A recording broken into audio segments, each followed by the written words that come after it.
he said, in fact, not just that this would engage NATO allies with Russia, but that it would Hello, not hello. Ukraine, that this would not help Ukraine in its self-defense.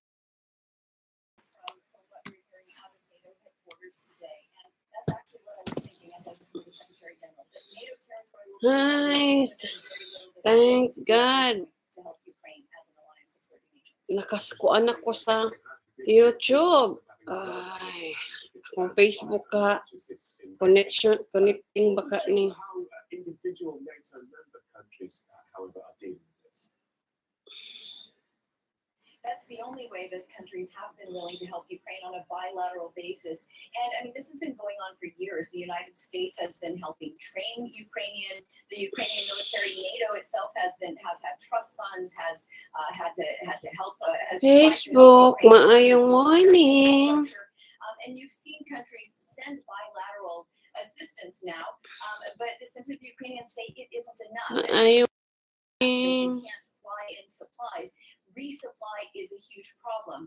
Perhaps some of the military equipment that they had now has been either damaged or destroyed. And there are very few ways that you can get anything new, any resupply, even if it's committed to the Ukrainians. Basically the only way you can do this is by land now through Poland. And certainly that is happening along with humanitarian aid. But the Ukrainians are saying it's simply not enough. And that's also what we're hearing in an intelligence briefing that I just received from a senior Western intelligence official. They're very worried about ano ko pa, lagin ko yung yung better than anyone anticipated. try ko. But simply at some Hirap. point, their supplies are going to run out. Right.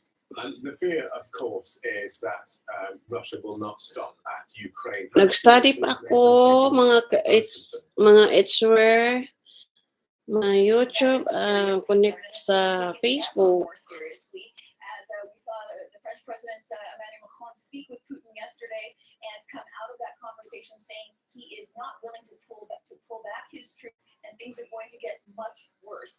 And so now we're also hearing that officials are taking more seriously Putin's threats to expand, to retake more of the space that was part of the Soviet Union. You're looking at countries like Moldova, Georgia, where you already have Russian troops stationed in small areas like they were helping in eastern Ukraine and those rebel-held territories. And there's real concern in Moldova, for example, that Russia may try to come in and meet up with those troops. A couple of thousand of them, they're stationed currently in Moldova. And so, yes, they are taking that very seriously, as there seems to be nothing that is going to deter Vladimir Putin. Thank you for that, Terry. DW correspondent Terry Schultz at NATO headquarters. The past week has seen German Chancellor Olaf Scholz overturn several major long-standing policies. He suspended the Nord Stream 2 gas pipeline, boosted the military budget, and sent weapons to Ukraine. But there is a step he's not prepared to take, sending troops to fight, as he made clear on a visit to a military base near Berlin. War raging in Europe and German troops sent to defend NATO's borders. Olaf Scholz may have expected that his first visit to Army Command would come under different circumstances. The pre-planned meeting was dominated by Russia's attack on Ukraine and fears of an escalation. Afterward, the German Chancellor appealed for calm. It is very important that we keep a cool head, that we're very clear and decisive and remain cautious. That is our task, that there is no expansion of this conflict beyond Ukraine. Scholz again ruled out sending forces to Ukraine's defense. It is absolutely clear to us that there will be no NATO military involvement in this conflict. PEW's Nina Hazem was there. Now, the new German Chancellor also reiterated again that NATO will not engage directly in Putin's war against Ukraine, and that Germany is still working towards finding political and diplomatic solutions for this war. But it seems that Germany has also now understood that there is also no way around effective military deterrence.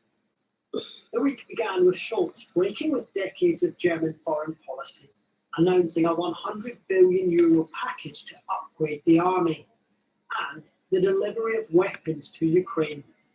Der Flachraketenkomplex kleiner Reichweite ist Those supplies are reported to include thousands of portable missile defense systems left over from the former East German army 3 decades ago. Officials in Berlin wouldn't be drawn on the details. I can't confirm what kind of weapons or equipment they are. I can confirm, however, that on the part of the armed forces, only material that is safe will be sent. Before he left the Bundeswehr command, Scholz paid tribute to soldiers killed in Afghanistan. A moment to reflect on the cost of war after a historic week for Germany and the world. Well, there have been ongoing protests against this war inside Russia, and now the government has introduced new laws to clamp down on dissent.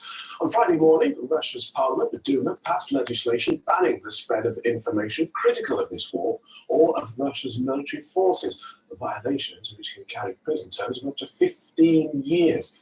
Free speech advocates say censorship has already increased. The country's media watchdog has restricted access to DW and to other international media websites.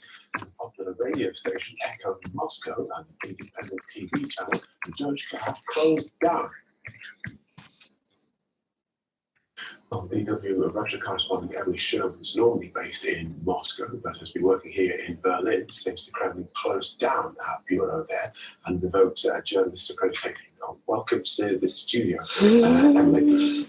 We'll start with this legislation. Significant? Yeah, I think it's significant. This is an attempt to fully silence all criticism and to kind of solidify the fear that I think already existed even before the military invasion that we're seeing now. Because there's been, quite a bit of a crackdown going on against all opposition voices anyway, this past year as well, 2021 as well.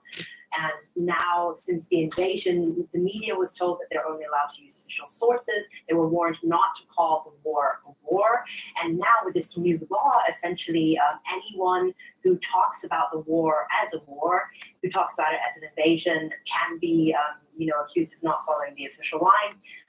That means that any critical media kind of becomes impossible. And the same is true about social media, because even a social media post could be considered spreading false information. And there have been precedents in Russia as well where that kind of thing has happened, where someone has been put in prison for a social media post. So with all these independent channels being closed down, where are Russians going to for uncensored information? Well, it's getting increasingly hard, especially because, as I was saying,